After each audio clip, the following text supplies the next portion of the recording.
if anybody else was in the along those lines. How about that? Neat.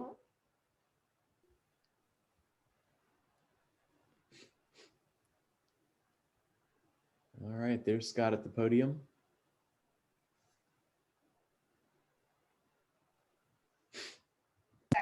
Wait for the master. You're muted, right?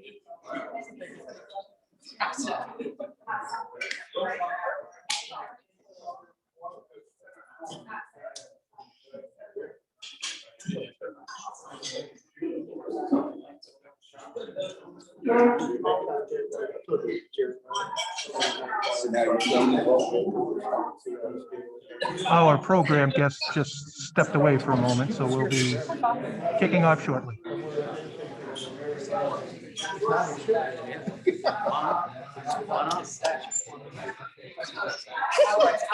was one of the hoarders, so where we couldn't get it. Our secret closet upstairs. So y'all run all your friends. All your friends. Maybe one of them says something to interact.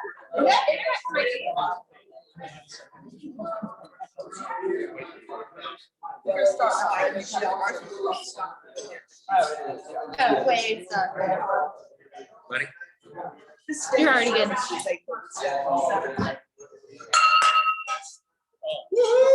Welcome, Cary Rotary Club. I'll get better at bell ringing. It's the rust is still there.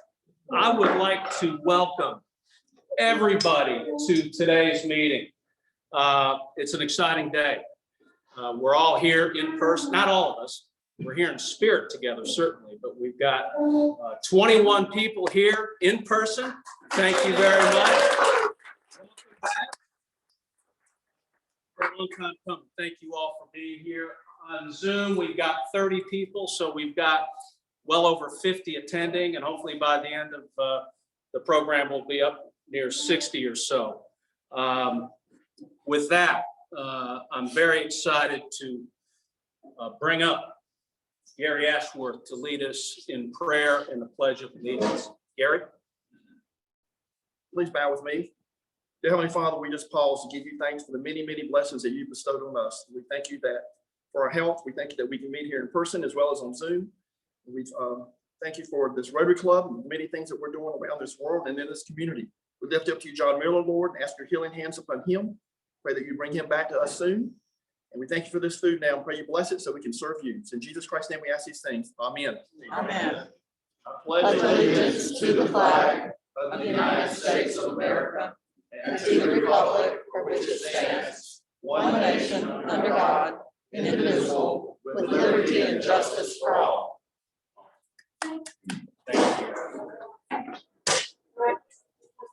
Thank you, Gary. Very much appreciated. We have any guests? No guests. I'd like to ask. Mike? Yeah. Tess? Thank you for that input very much.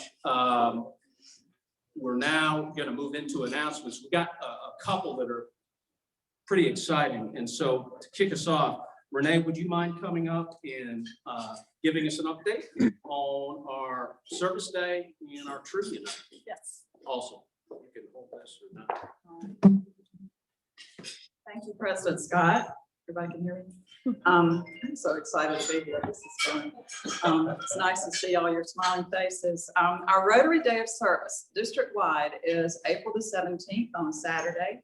And you have received an email from me yesterday with an update on our project, supplying the needs of Interact of Wake County. You should have gotten that. And I want to address a couple of things that have come up.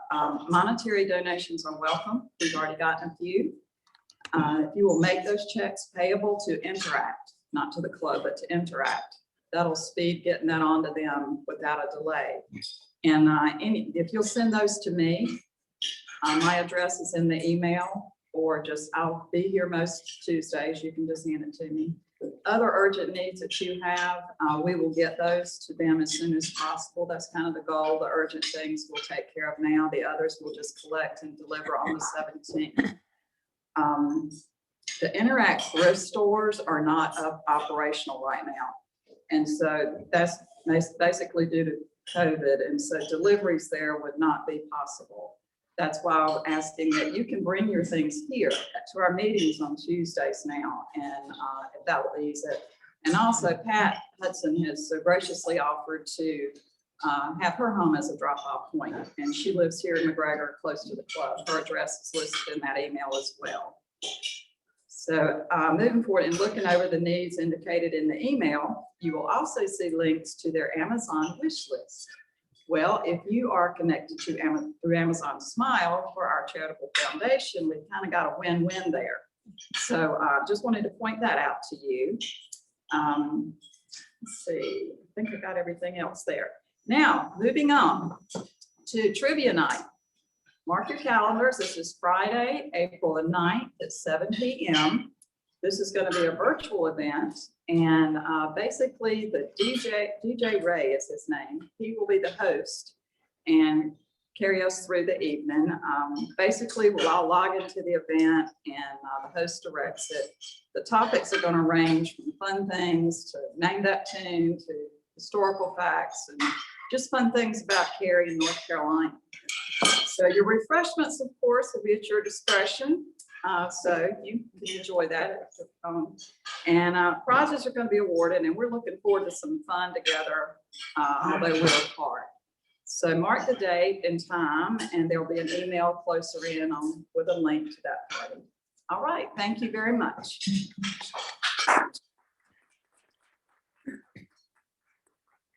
Thank you, Mary. Great updates, and our service day activity is really coming together, and with everybody's support, we can. Mary has a question. Yes. Scott, I have an announcement. Scott, Go ahead, Mary. sorry. Can you all hear me? Yes. Okay. I have a Paul Harris Fellow Award that was made possible by Tim Mannix, and Tyler Perkinson is on the call. And Tyler, it is our pleasure on behalf of Tim Mannix to award you with your Paul Harris Fellow, and we'll be getting this into the mail to you. So Tim, would you like to say anything?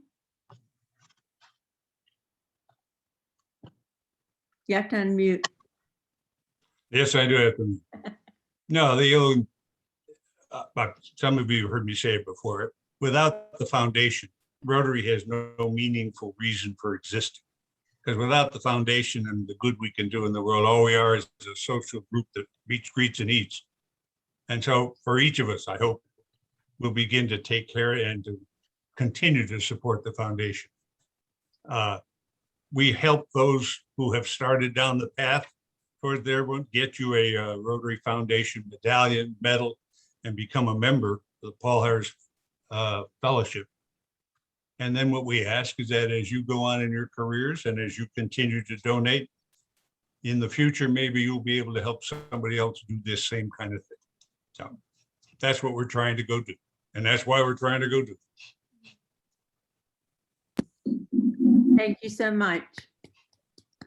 And Tyler, we'll be getting this out into the mail to you soon. Thank you very much. Very, very unexpected. I just, I try to give what's asked of me with two small children and hope to give more in the future, but thank you all very much.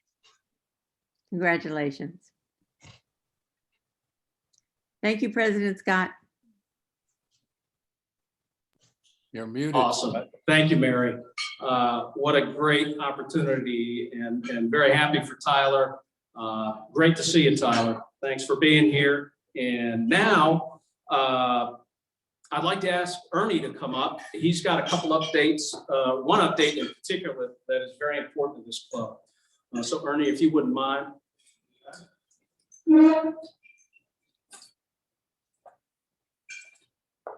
Thank you, President Scott. It's been a while since we stood in front of the Walmart with the red kettle collecting or taking donations. But I do have the results for this past Christmas. And once again, the Cary Rotary Club is the strongest Rotary Club in Wake County. And we received over $20,000.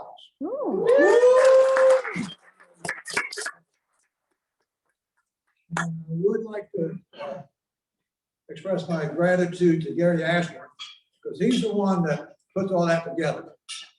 And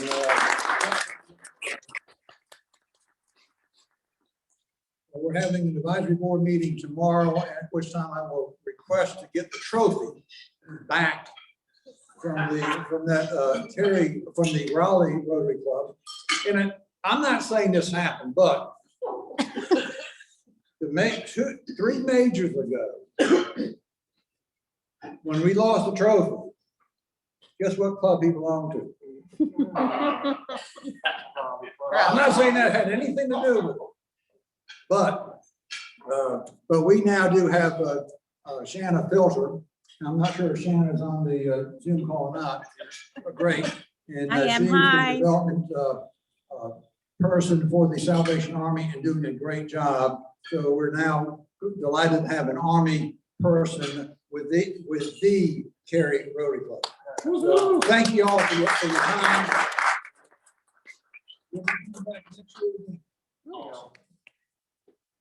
Thank you. What a great update. Everybody works so hard every year on this. And Gary, you're the glue of the operation. And you're the reason we're able to do what we do every year.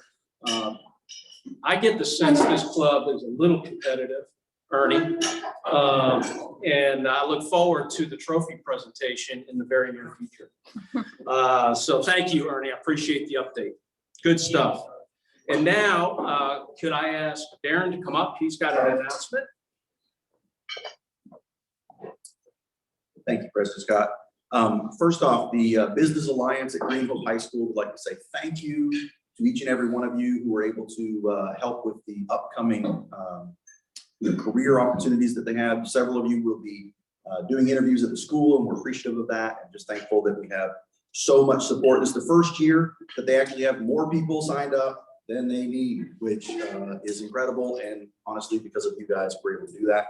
And then as far as the Rotary Scholarship goes this year, we have had our entrants submit all the required documentation. And I've had several people in the club who have turned in the numbers and scoring back to me. That's supposed to finalize this Friday. And then I will tabulate all of the data and find out who our top 3 or 4 students are. And then the committee will resume to have interviews so that we can choose our 2021 Rotary Scholarship recipients. So just wanted to keep everyone posted, and thank you to those that have turned in their numbers, and I'll get the rest of those numbers by Friday so that we can get this next step started. Thank you.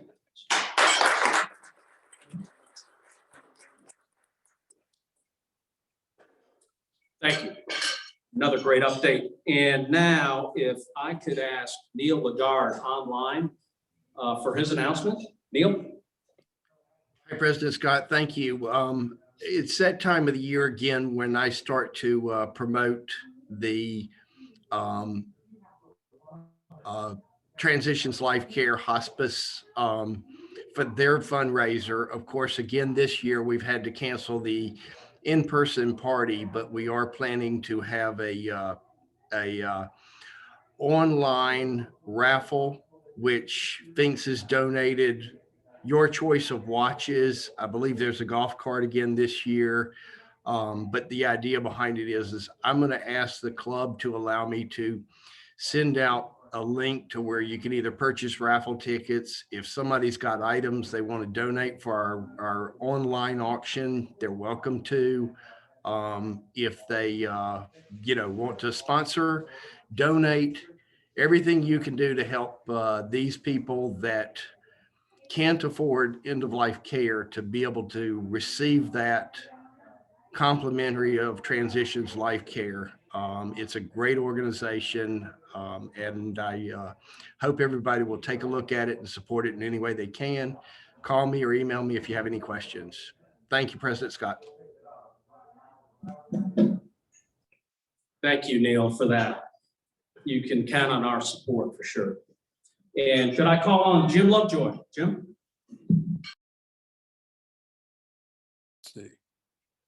I'd like to remind everybody that all the great things that the Rotary Foundation does, we also have our local foundation. So far, we've given out about $13,000 to worthy charities. And the main thing is we have about another $20,000 for this Rotary year. So if you know of a worthy cause, bring it forward. The board is going to meet on Friday, the foundation board. So we'll be willing to consider requests for funding. Thank you, President Scott. Thank you, Jim. Appreciate that update, and good to know we've got some additional funds we'll be able to put to good use very shortly. Count on us for that. A couple quick things shortly here. Just take a second. One is I wanted to update everybody with John Miller. John's doing fine. He's still in the hospital. He's sort of at the tail end of this thing. And so over the next day or two, fully expect him to be back home and back to his old self. So we're looking forward to that. I've been in communication with him virtually every day. And he's in good spirits. He's looking to get out. He said the food's pretty good there, but he's looking to get back home. I can certainly understand that. So John, our thoughts and prayers continue to be with you and your family, and we wish you well over the next several days, and let us know when you get home. And lastly, Leon, I've got an update for you.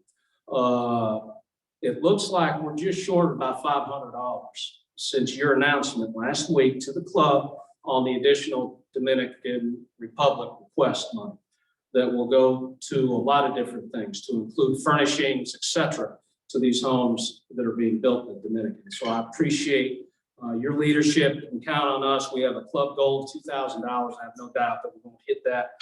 It's a great start. So thank you, everybody, for that. And now, any miracle moments? Okay.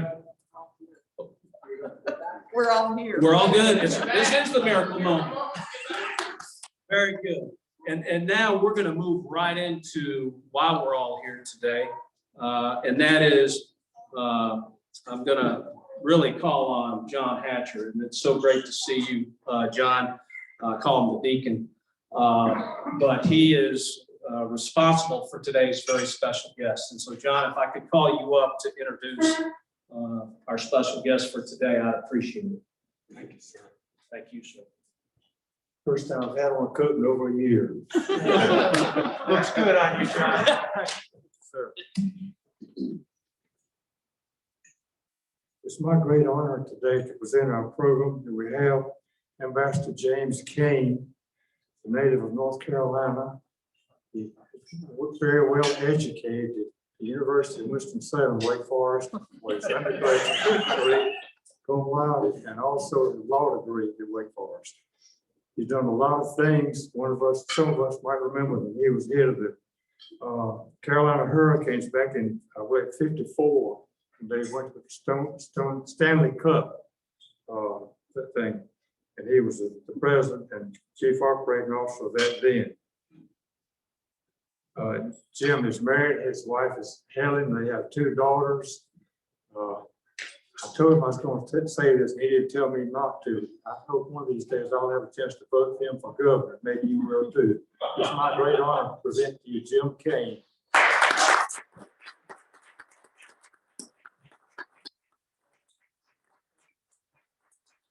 You give me a chance to say no, John. I don't think.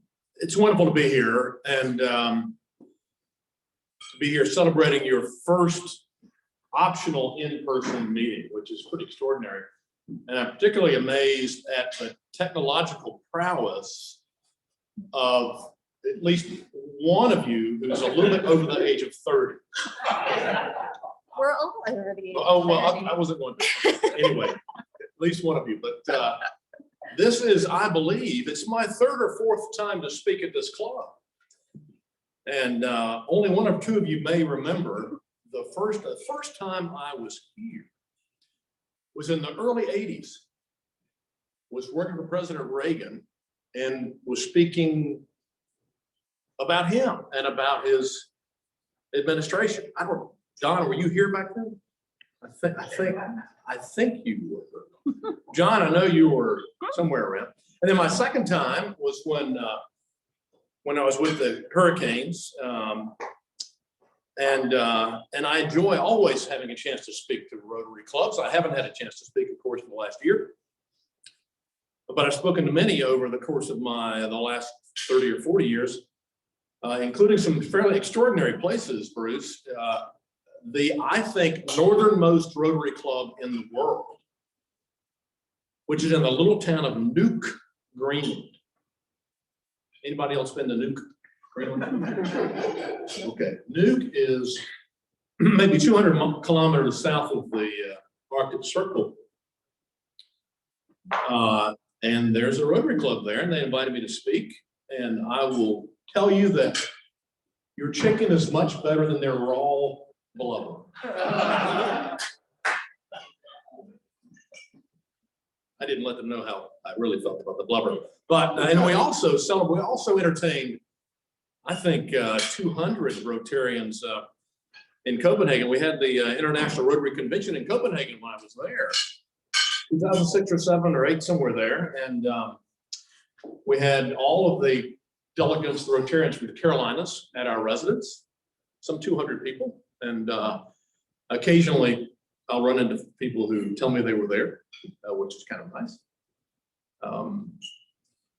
And as I was reflecting on this chance to visit you today, my first Rotary speech in at least a year and a half, I was reflecting on some of those fairly extraordinary opportunities I've had in life and decided to really make this, it's really a conversation I want to have with you. It's really observations that I have come to after this very interesting life I've led. So if you'll indulge me, and welcome to those who are watching by video, some old friends on that list too, I'd say. Just 3 lessons, 3 observations that I just at this point in my life, a little under 65 by a few years, I'd like to share. The first one comes from my Hurricanes experience. I'm going to presume many of you have been to a Hurricanes game. Most of you, I see heads shaking. That probably was not the case 10 years ago, but everybody's been since then. Do you remember the first 2 years we played in Greensboro?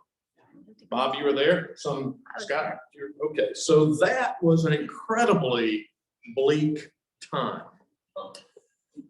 For those of you who are new to the Triangle, we played in Greensboro for the first 2 years, 97, 98, while we're building the new arena here in Raleigh. And it was, let's say, a very disappointing experience, just from the sense of the crowd. I don't know, when Pete Carmanis moved the team down, I think he thought that just by playing in an arena of 24,000 people, we'd fill it on occasion. It was a horrendous experience by attendance purposes. Sports Illustrated did a cover story with Wayne Gretzky's New York Rangers playing our Hurricanes on the ice. Gretzky's on the ice. Gretzky is in the photograph. Cover page of the Sports Illustrated, 1998. The headline was, "Hockey comes to Carolina and nobody shows." In that 24,000 seat arena, there were maybe that game 2,000 people, maybe 3,000. In fact, we were so happy to move to our new arena in Raleigh in late '99, about the time I came in as president, that we created what I think is one of the best TV ads for sports teams in history. See if any of you remember this. We had a TV ad with our captain, Keith Primo, being driven down I-40 on a Zamboni, the ice machine. encouraging the fans to move with us from Triad to the Triangle, and driving that Zamboni, real life, really on I-40, was Richard Petty. Anybody remember that commercial? It was a great commercial. Everybody in the league loved the commercial. ESPN loved the commercial. It made Keith Primo, our captain, sort of the most recognized face of the Carolina Hurricanes. What we forgot is that we really hadn't locked in Primo to his contract for the next 2 years. And his agent, recognizing that Primo had this newfound power, decided to hold out in the contract negotiations. It made Pete Carmanis, our owner, so angry that he instructed Jim Rutherford and me to get rid of Primo. And so we traded him to the Philadelphia Flyers for Rod Brindamore. Now you fast forward. We get Brindamore. 3 years later, this bleak team who was on the cover page of Sports Illustrated with this horrid title is back on the front page of Sports Illustrated for the second time, 3 years later, with a headline,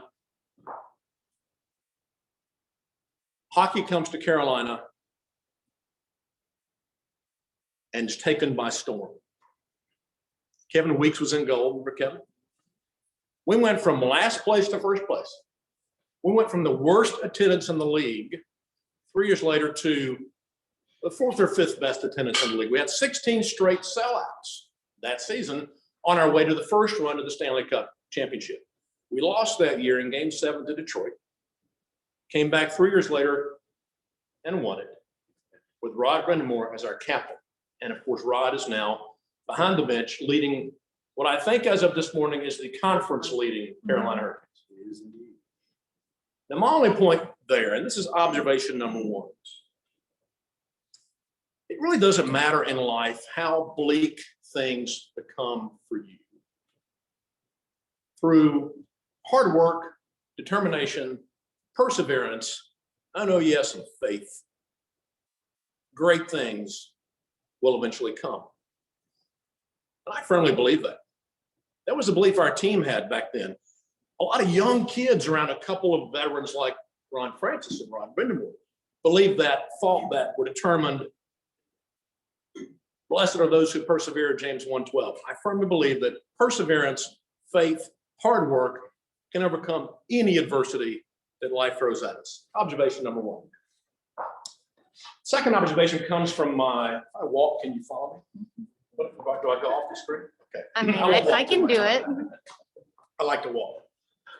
My second observation comes from my diplomatic stint. So 2005, 2009, we were in Denmark. Wonderful experience. Anybody been to Denmark? It's a great little country. Copenhagen is a great city. We loved our time there.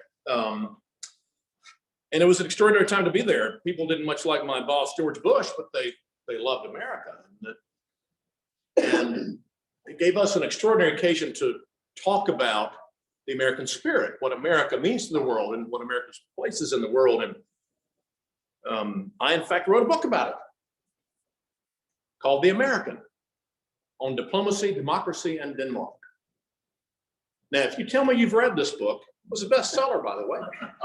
If you tell me you've read this book, I'd be very impressed because it's in Danish. I tell it dance, but I don't think you tailor much dance.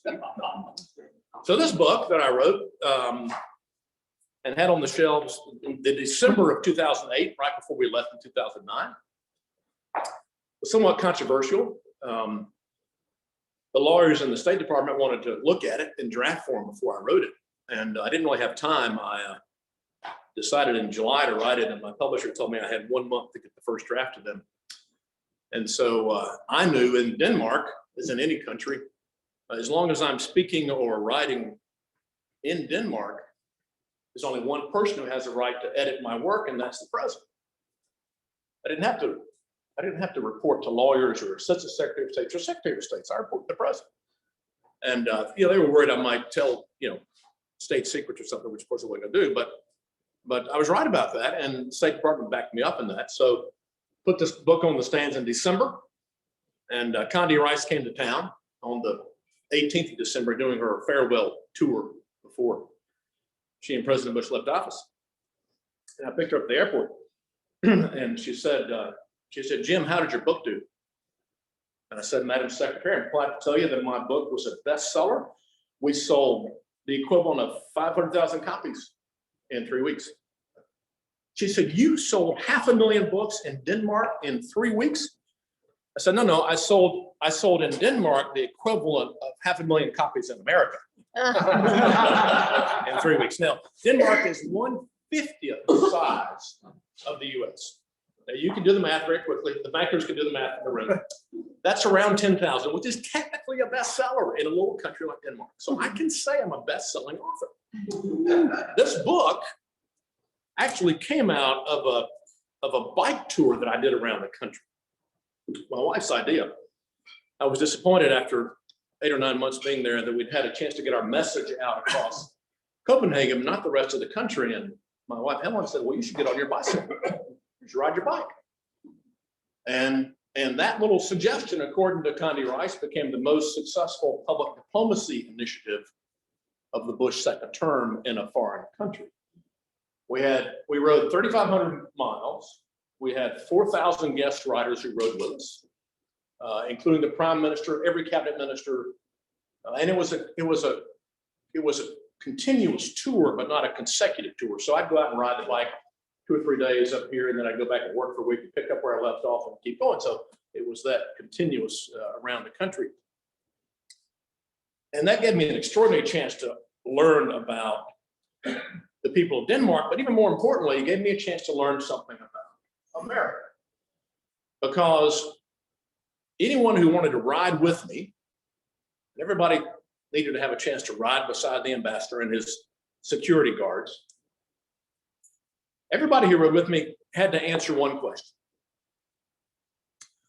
And the question I asked, this is all written in this book here, the question I asked every rider who rode with me, it's like word association. When I say the word America, what pops into your mind? Freedom. Right. Now the word, did you say money? Is that what you said? I didn't hear that one too many times. So I asked that question of everyone who rode with me, and I had some great answers. The first one I remember, the mayor of Nakskov, which is this little town south of Copenhagen, where we started the tour. The mayor said, America. They said, you know, I've never been to America. I love America. When I think of America, I think of wide open spaces, beautiful vistas, open plains, and in all of those open plains, overweight people. I had some other good ones too, but the number one answer that I got, which won't surprise you, is best typified maybe by a group of students at Aarhus University who I met with maybe on day 7 of my tour. Second largest university in Denmark, and they were all riding the bike with me, and we stopped for coffee, and I asked them that question. When I say the word America, what does it mean to you? 3 or 4 of them caucused for a minute, and they came back and they said, land of opportunity. No surprise. I like that. I said, what does that mean to you when you say to me, land of opportunity? That's America. They said, you know, it means from our perspective in America, doesn't matter where you come from, who you are, what your name is, who your parents were. If you work hard with determination, willingness to take some risk, fail, pull yourself back up again, you can be anything you want to be. I like that answer.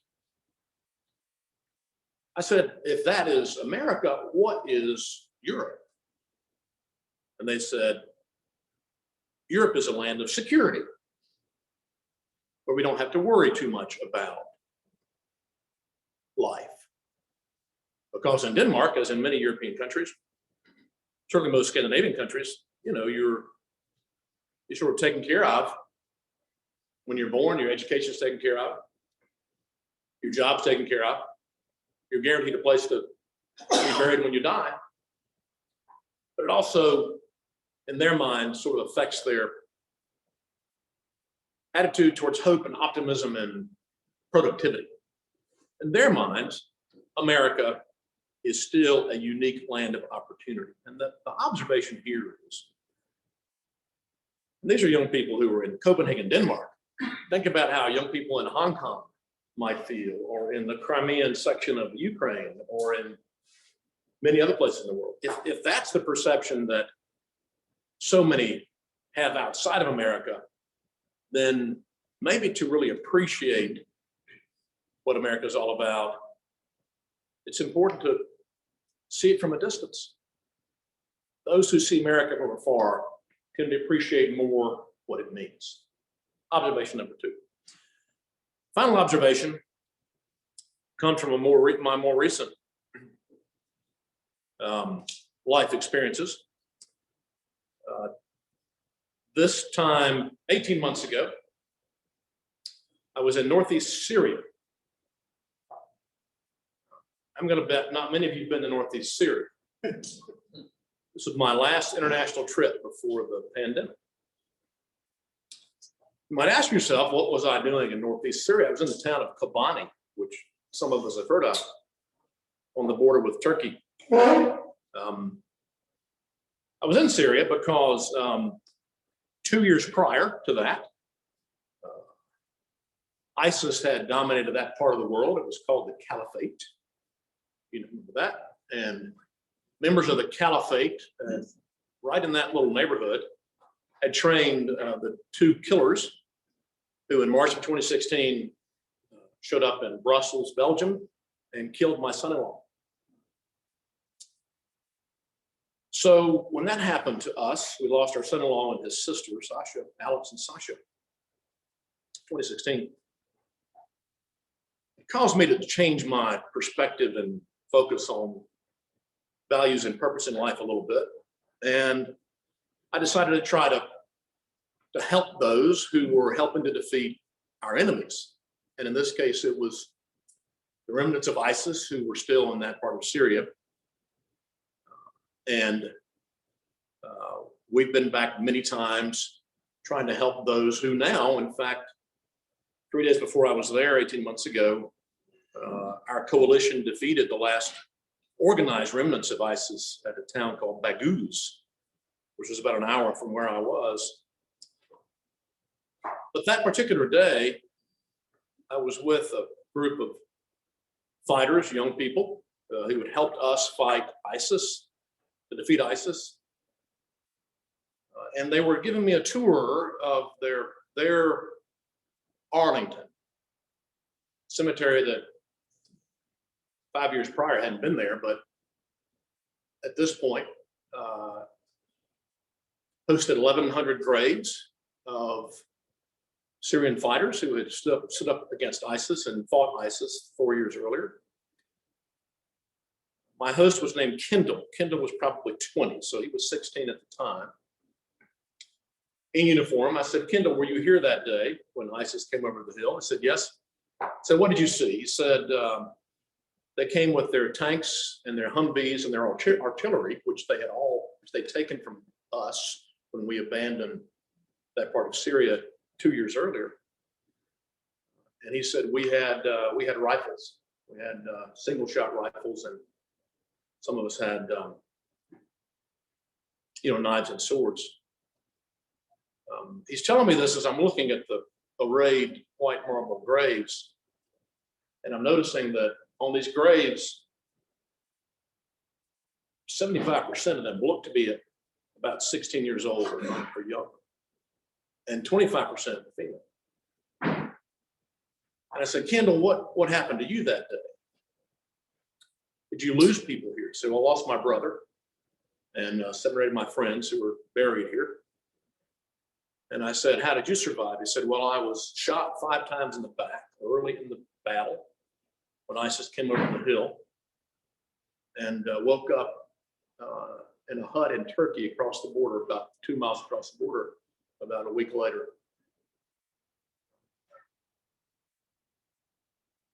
And I remember asking him, I said, Kendall, he's back in uniform, by the way. I said, Kendall, do you have what regrets do you have about life? Kendall said, remember, at this point, he's 20. He said, I regret that so many people in the world have forgotten how precious freedom is.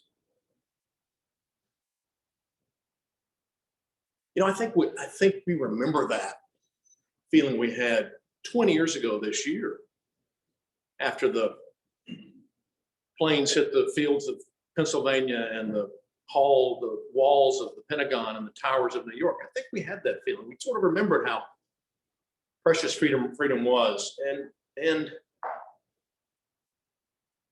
you forget. Thinking about Kendall, thinking about even our young friends in Denmark whose parents remember when they were occupied in the 1940s. I think freedom is most precious to those who feel the threat of its loss. And that's my third observation. Freedom is most precious to those who are about to lose it. And I think back on the year that we've had here. First time you've gathered in person probably for 12 months in a crowd this size. We've been through some really tough times. Now, I'm not comparing this to what Kendall went through, but you think about how we've had to separate from our friends and families. You think about how we locked out of our businesses, how we've had to miss our families for holidays, how we've had to forego going to church. You think about how we've had to sit and let government tell us what restaurants we can and can't go to, and that our gyms can't open or our businesses can't open. Maybe, just maybe, people in this country, young and old, will stop to think how precious the freedoms we take for granted are, and how easily it is to lose them if we're not vigilant. Then you add on to that the extraordinary time we're in, where we know that the Chinese and Russians are hacking our computers. We know that big tech is watching, monitoring our every move, and how scary that is. All that impinges on, my last observation, impinges on, I think, our fundamental freedoms that we take for granted. And this is just an observation. It's not a call to action, but it's just that we need to remind ourselves and our children how easy it is to lose that which is so precious, that which our founding fathers had etched in our conscience and etched in our Declaration of Independence so many years ago.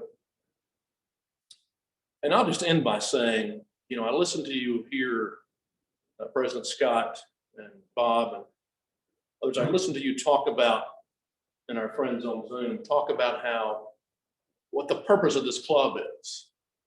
Your purpose is to help other people. Your purpose is to give back. Your purpose is to open your wallets, or open your hearts, or open your mind, or open your time, and to give back to those who don't have the opportunities that we have. You can do that because you've exercised your freedom, and you've built a life, and you've built a business, and you've built opportunity for yourselves. I would just encourage you to ensure that spirit that you have in your system, that manifests itself at Rotary and Cary, is passed down to younger generations, our children, our grandchildren, because it's too precious not to. So those are my observations. It's wonderful to be with you today. Thank you for all you do to support the causes we care about. Thank you for loving America. And thank you for inviting me to join you today.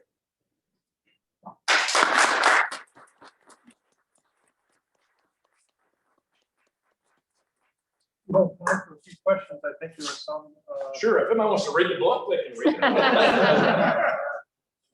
Yeah, Nick, Rod, would you like to share some of the online questions as we gather over here? Can you just read them? So I don't- Check that. I'm going to try it a little differently, Rod. I'll take care of it. Okay. Wait. all right, who's first? All right. So actually, it's Rod that has a question. He's interested in Ambassador Cain. He's read that people in Denmark, Sweden, and Norway report being the happiest in the world? What do you attribute that to? That's so interesting. I don't know who asked the question, but it's a great question. So the Scandinavian countries always rank high on this happiness meter. I think the year that Pew Research first asked the question, I think was when I was over there, what's the happiest, how happy are you? And the happiest country in the world was Denmark. And it was funny to me. My wife and I talked about it when that poll came out, because if you walk down the streets of Copenhagen, which some of you've done, people don't look that happy. I mean, they're like looking down, they sort of scowl. And if you say good morning, like we Southerners do, they like, get out of the way. Why are you don't know me. Why are you talking to me? So they just don't look happy. But I have actually formed a conclusion that the word happy is a little bit misconstrued there. I think it's not so much a mark of what we would define as happiness as much as it is satisfaction. I mentioned that the counter post to land of opportunity being the land of security. I think in that culture, people are so satisfied. They're so secure.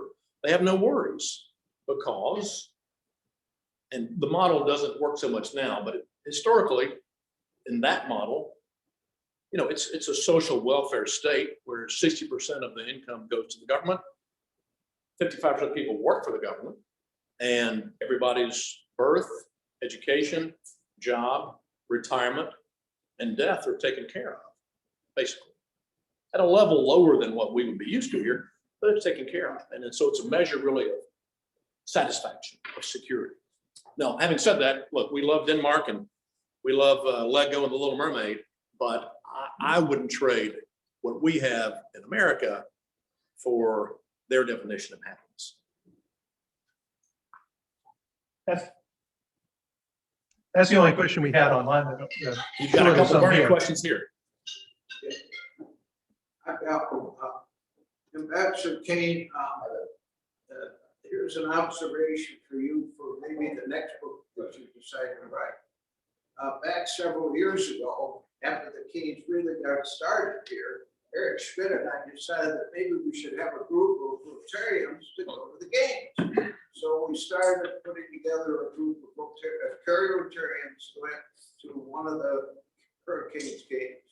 And we've been doing that for several years now. And we've kind of built up the way you were talking about it. So it started with 4 or 5 people. And then this last session that we had ended up with over 50 people. Fantastic. Going to a game. So we're very excited about the Hurricane, particularly this year. And we thank you very much for your participation back in the days when it first got started. Well, thank you, Don. And hope that it'll continue.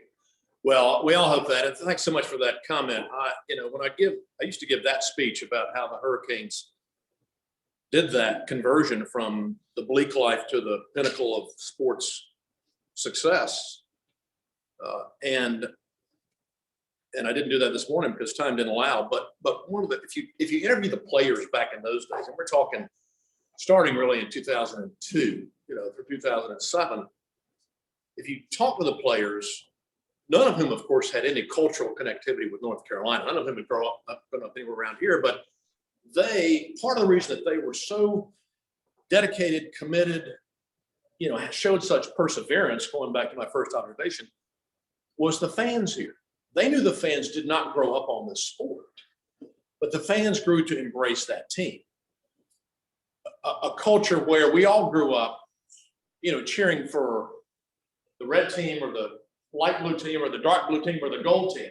We all had rivalries that are college based, but we've never really had in this region a regional sports franchise we could embrace. Charlotte had them, but we never had them. And the men on the team, boys and men on the team, they really saw what was happening among the fans, going from an average of 1,000 fans in Greensboro to an average that year we first went to the finals of 15,000 in the stands. They saw that happen.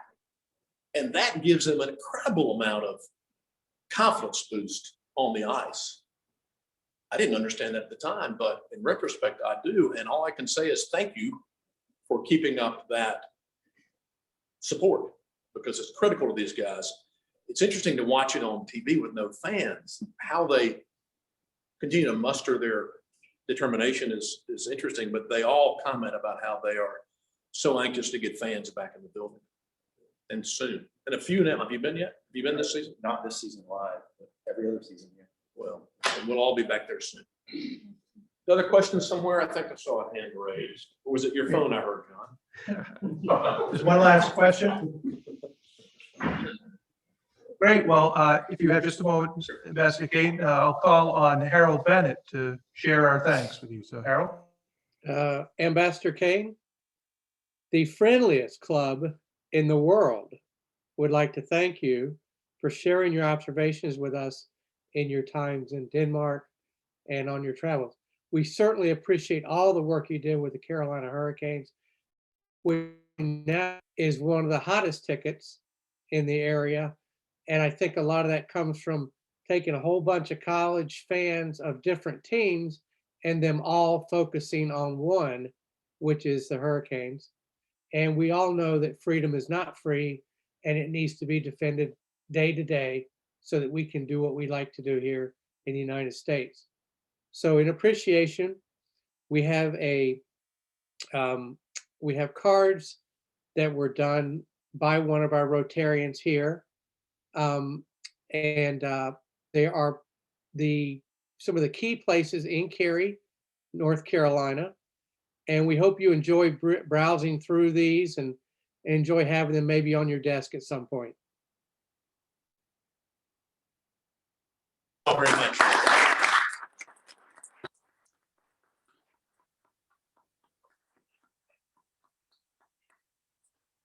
Thank you, Ambassador Cain. Terrific observations, certainly resonated with me, and I'm sure with everybody that had an opportunity to listen to you today. So thank you for your time today. I would like to also, we are also going to present you with one of our customized, fully customized face coverings. Awesome. And so next week, another great program scheduled. Pat Hudson is going to be hosting Christy Perrin from the North Carolina Sea Grant. A lot of good information will come out of that meeting. Cannot wait. Next week's meal. This is based on feedback that we've gotten from many of our members, so it's back. Blackened grouper over jasmine rice with mixed vegetables. It's going to be unbelievable. We've got 21 people here today. Hopefully we'll have 41 next week. We look forward to that. So would like to, again, congratulate Tyler on his Paul Harris, certainly Tim Mannix for his generosity, and Mary for her presentation today. And now it's to that point, unfortunately, we must close the meeting. And so very excited to call on Shayna Filter, if she could lead us out in today's four-way. Sure, be my honor. Thank you all. The four-way test. Is it fair to all concerned? Will it build goodwill and better friendships? Will it be beneficial to all concerned?